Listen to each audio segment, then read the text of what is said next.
Allied Maples Group Limited vs. Simmons & Simmons 1995.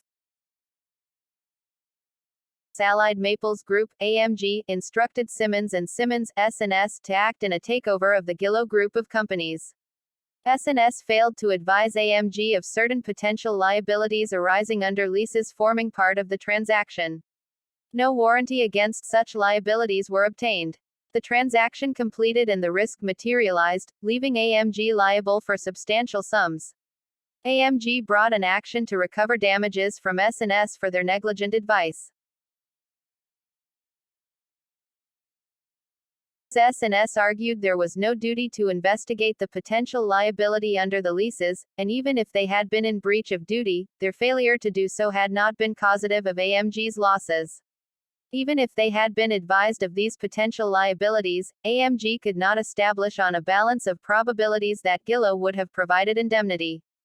Further, even if they had been advised of the liabilities, AMG would have proceeded with the transaction on the same terms in any event. AMG argued that but for the negligent failure to advise them of the risk of liability, they would have entered into negotiations with Gillow regarding the provision of an indemnity against such losses. This lost opportunity to enter negotiations and/or obtain other such protection from liability caused them significant losses which were caused by S&S failure to appropriately advise. AMG were successful in their claim. Where the quantification of losses depended on an assessment of future uncertain events, the court had to assess the likelihood of the risk materializing.